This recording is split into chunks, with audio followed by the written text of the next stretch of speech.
थेट जाऊयात, बाळासाहेब थोरात सध्या बोलतायत. चर्चा आता सोडवली गेलेली आहे का? नाही, एक पहिलं लक्षात घ्या की समन्वयक असं काही वेगळं पद आमच्यामध्ये नाही. आम्ही सर्वांनी एकमताने विचार केला. आमचे अध्यक्ष असतील, आमचे विरोधी पक्षनेते, आम्ही सर्वांनी एक कोणतरी जाऊन आदरणीय पवार साहेबांबरोबर चर्चा केली पाहिजे. आणि त्यामध्ये माननीय चिनी थालाजी यांनी सांगितलं का तुम्ही जा बोला, आणि म्हणून माननीय पवार साहेबांशी बोलण्यासाठी मी आलेलो आहे. आमची खूप चांगली चर्चा झालेली आहे. मार्ग निघत आहे. काही ज्या थोड्या आता राहिलेल्या आहेत जागा, त्याच्यावरची ही चर्चा आहे. पण दुसरा एक महत्त्वाचा मुद्दा आहे की जे विदर्भातल्या मेन जागा होत्या तर कधीपर्यंत ही जागा वाटप डिस्प्यूट कधीपर्यंत सुटेल? अर्ज भरायचा आज दिवस सुरू झाला. याच्यामध्ये डिस्प्यूट नाही, चर्चा आहे. आणि आमच्या प्रत्येक पक्षाला अधिकार आहे की आग्रह धरण्याचा, आणि ज्याचा उमेदवार निवडून येऊ शकतो त्याला देतोय. तर आमच्याजवळ उमेदवार खूप चांगले, आघाडीकडे उमेदवार खूप चांगले आहेत, प्रत्येक पक्षाकडे उमेदवार आहेत. त्यामुळे थोडासा आग्रह वाढतो, एवढाच त्याचा भाग आहे. डिस्प्यूट असं नाही, परंतु आम्ही लवकरच जे काही जागा आहेत अशा याच्या बाबतीत मार्ग काढतो. उद्धव ठाकरेंची भेट इथून निघाल्यावर उद्धव ठाकरे. हा, मी आता माननीय उद्धवजींकडे जातो आहे, त्यांच्याबरोबर चर्चा करतो आहे. एक या सगळ्या यामधून मार्ग काढण्याचा प्रयत्न माझा आहे. टाइमलाईन काय असणार आहे? आज लिस्ट येऊ शकते का? कारण की भाजपची जी आहे 99 जागांची यादी आली आहे. तुमची नाही, बहुतांशी जागांवर मार्ग निघाला आहे. फार थोड्या शिल्लक आहे, त्याच्यावर मार्ग काढतोय मी. एकत्रितरित्या जागा वाटपाची यादी हा, आम्ही त्या बाबतीत सुद्धा आज विचार करतो आहोत की पहिली यादी कधी जाहीर करायची. नहीं, माननीय पवार साहब के यहाँ मैं गया था कि हमारे जो ग्रुप है काम करने वाला निगोशिएशन का, उनमें से मुझे भेजा था कि पवार साहब के साथ बात करने के लिए और उनके क्या मन में उनके क्या है वो चर्चा करने के लिए. तो मैं अभी गया था, तो बहुत सारी बातें हुई है. माननीय जयंतराव जी भी वहाँ थे, बहुत सारी बातें हुई है. बहुत इसमें हम आगे गए हैं. अच्छा, ठीक से हो रहा है सब. उद्धव ठाकरे से मिलेंगे आप? हाँ, उद्धव जी के यहाँ मैं अभी जा रहा हूँ. सर, नाना पटोले जी को हटाया गया और आपको समन्वय नहीं, ऐसा कुछ नहीं. ये हमारा म्यूचुअल डिसीजन है, मेरा और हम सबका. हमारा बैठे थे तो किसी ने एक ने जाने तो मुझे जाने के लिए बोला, इतना ही है. आगे आप लोगों की मीटिंग कब है? ठाकरेंकडून आता संजय राऊतांना मागे करून अनिल देसाई यांना उभं करण्यात आलेलं आहे. आता चर्चेसाठी अनिल देसाई येणार आहेत 3 का बजे पुढे? की आप लोगों की कोई बैठक है? 3 बजे कोई आप लोगों की मीटिंग हाँ, है? 3 बजे आगड़ी की बैठक है ना. उसके बाद सीट शेयरिंग अनाउंस करेंगे आप लोग? नहीं, जितना जल्दी हो सके वो कर रहे हैं हम. सर, पहिली लीस्ट जाहीर होणार की उमेदवारांच्या जागा जाहीर होणार? हाँ, ये ऐसे कोई डिफरेंसेस नहीं है. नहीं, इसमें कोई डिफरेंसेस नहीं है. किसी एक ने जाना है तो मुझे भेजा, इतना ही है. सर, संजय सब राऊतांना- मिलकर एक किया है हमने, सबने म्यूचुअल डिसीजन है हमारा. संजय राऊतांना थांबून आता अनिल देसाईंना सुद्धा पुढे करण्यात आलेलं आहे. एकीकडे तुम्ही संयमी नेतृत्व म्हणून, दुसरीकडे अनिल देसाई संयमी नेतृत्व. नाही, या आधी काय- असं काही नाही. शेवटी निगोशिएशन्स आहे. सर्वांना एका वेळेस पेक्षा 1 to 1 चर्चा व्हावी हा प्रयत्न त्यामध्ये आहे.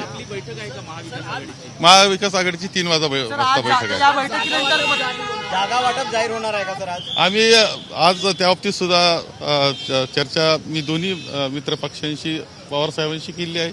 माझ्या पक्षाशी सुद्धा मी दिल्लीशी बोलणार आहे या विषयावर. आणि आता शिवसेनेबरोबर सुद्धा उद्धवजींबरोबर बोलणार आहे की जागा वाटप कधी, आपलं पहिली फेरी कधी करायची. सर, विदर्भातील एक्सक्लूसिव कॉन्वर्सेशन में रोहित पवार जी ने कहा कि अगर अजीत पवार अपनी बीजेपी के साथ वाली अलायंस छोड़ के आते हैं, वो आइडियोलॉजी छोड़ के आते हैं, तो शायद हम सोच सकते हैं कि उनको वापस ले सकते हैं. कैसे देखते हैं पोल अलायंस हो सकता है? ये मेरा प्रॉब्लम नहीं है. वो तो उनका है, वो उन्होंने देना चाहिए उत्तर उसका, मेरे लिए नहीं.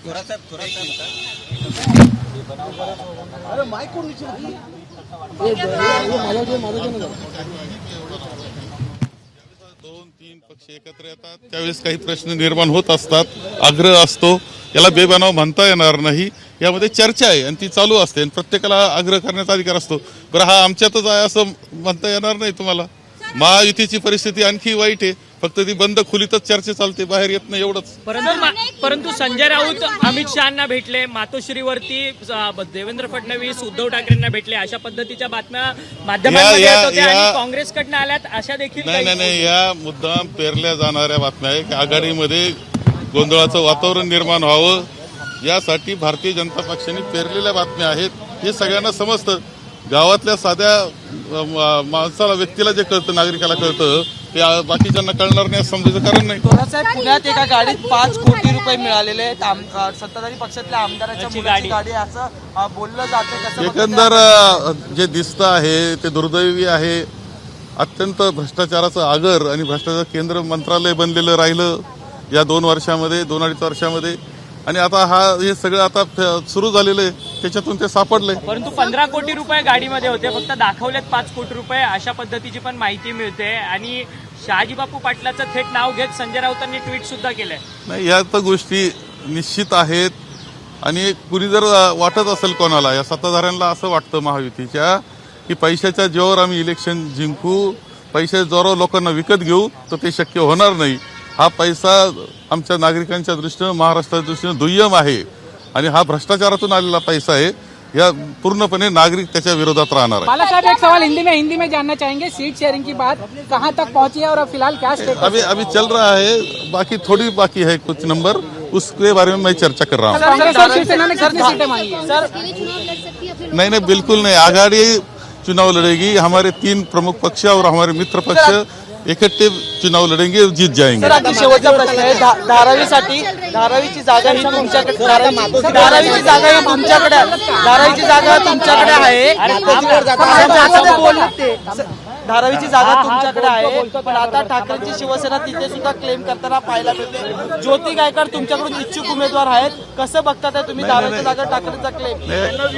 याच्यामध्ये काही विषय येतात, काही विषय येतात एखाद्या जागेच्या बाबतीत.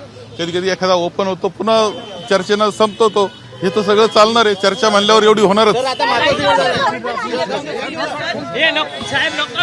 तर सकारात्मकपणे आमची चर्चा सुरू आहे आणि लवकरच तोडगा निघेल. आज 3 वाजता महाविकास आघाडीची बैठक होईल. त्याच दरम्यान जागा वाटप केव्हा जाहीर करायचा याचा निर्णय सुद्धा घेतला जाईल.